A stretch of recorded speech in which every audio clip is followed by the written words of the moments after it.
श्री अजपाजप स्तोत्रम। यह स्तोत्र आदि शंकराचार्य द्वारा रचित है और श्री दत्तात्रेय भगवान की स्तुति करता है। अजपाजप स्तोत्रम, जिसे श्री दत्तात्रेय अष्टचक्र बीज स्तोत्रम भी कहा जाता है, एक अत्यंत प्रभावशाली और रहस्यमय स्तोत्र है। यह अष्टचक्र 8 चक्रों और बीज मंत्रों की महिमा का वर्णन करता है। यह स्तोत्र दत्तात्रेय भगवान की कृपा प्राप्त करने और आध्यात्मिक जागरण के लिए अत्यंत लाभकारी माना जाता है। इस स्तोत्र में मूलाधार से लेकर सहस्रार चक्र तक की साधना और बीज मंत्रों का महत्व बताया गया है। यह गुरु तत्व, आत्मज्ञान, ध्यान और मोक्ष का मार्गदर्शन करता है।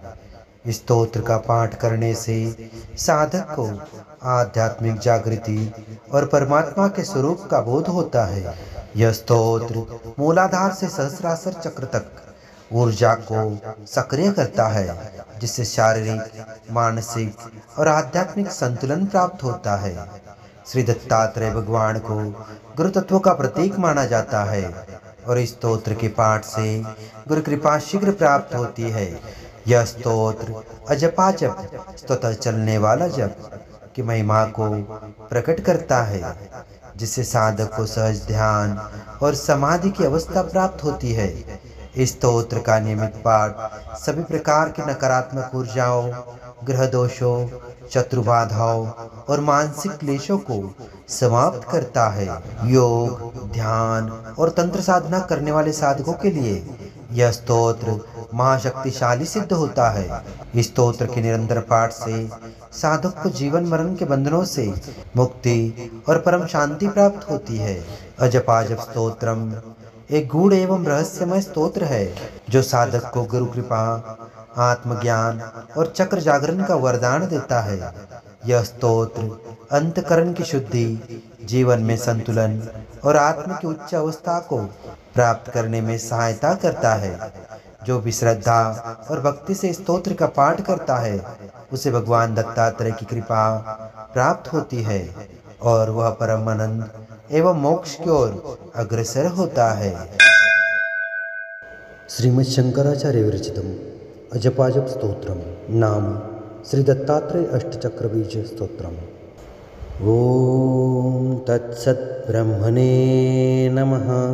ओम मूलाधारे वर्जपत्रे चतुरस्त्रे वं शं शं सं वर्णविशालं सुविशालं रक्तवर्णे श्रीगणनाथं भगवन्तं दत्तात्रेयं श्रीगुरुमूर्तिं प्रणतोऽस्मि।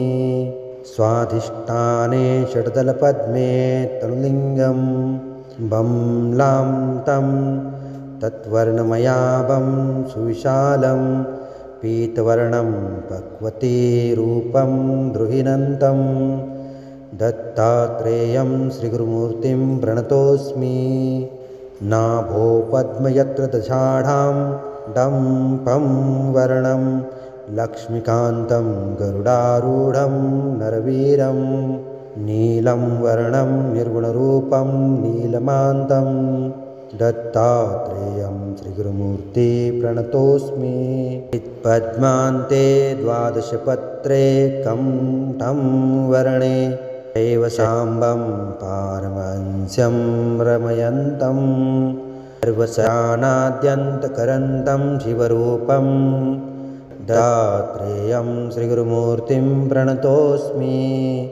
कण्ठस्थाने चक्रविशुद्धे कमलान्ते ग्राकारे षोडशपत्रे स्वरयुक्ते मायाधीशं जीवविशेषं स्थितिमन्तं दत्तात्रेयं श्रीगुरुमूर्तिं प्रणतोऽस्मि।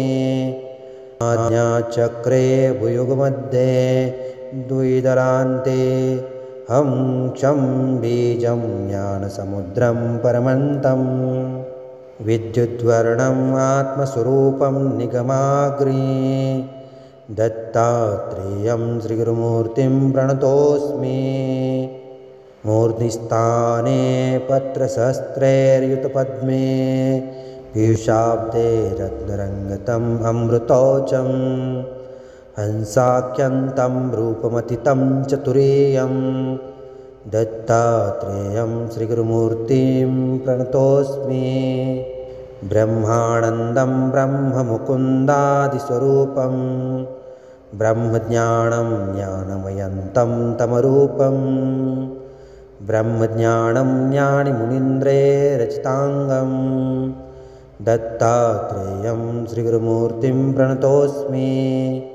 शान्ताकारं शेषयाणं सुरवन्द्यं लक्ष्मीकान्तं कोमलगात्रं कमलाक्षं चिन्तारत्नं चिद्घनरूपं द्विजराजं दत्तात्रेयं श्रीगुरुमूर्तिं प्रणतोऽस्मि। चित् ओङ्कारे सङ्गनिनादे अतिवेद्ये कादिक्षान्तैरक्षरवर्णे परिपूर्णं वेदान्तावेद्यस्तच ज्ञानेऽनुवेद्यं दत्तात्रेयं श्रीगुरुमूर्तिं प्रणतोऽस्मि। आधारे लिङ्गनाभो हृदये सरसीजे तालुमूले ललाटे द्वे पत्रे षोडशारे द्विदशदशदले द्वादशर्ये चतुष्के वंशान्ते बलमध्ये डम्पं कण्ठसहिते कण्ठदेशे स्वराणां हंसं तच्चातुर्युक्तं सकलदलगतं वर्णे रूपं नमामि। हंसो गणेशो विधिरेव हंसो हंसो हरिर्हंसमयश्च शम्भो हंसो हंसात्मा परमात्मा हंसो हंसो हि जीवो गुरुरेव हंसः गमागस्तङ्गमनादिरूपं चिद्रूपरूपन्ति मिरायहारं पश्यामि तं सर्वजनान्तरस्थं नमाम्यं सं परमात्मरूपं। हंस हंसेत्यो ब्रूयाद्यो वै नाम सदाशिवः मानवस्तपठे नित्यं ब्रह्मलोकं स गच्छति। इति श्रीमच्छङ्कराचार्यविरचितम् अजपाजप स्तोत्रं नाम श्रीदत्तात्रेय अष्टचक्रबीजस्तोत्रम्।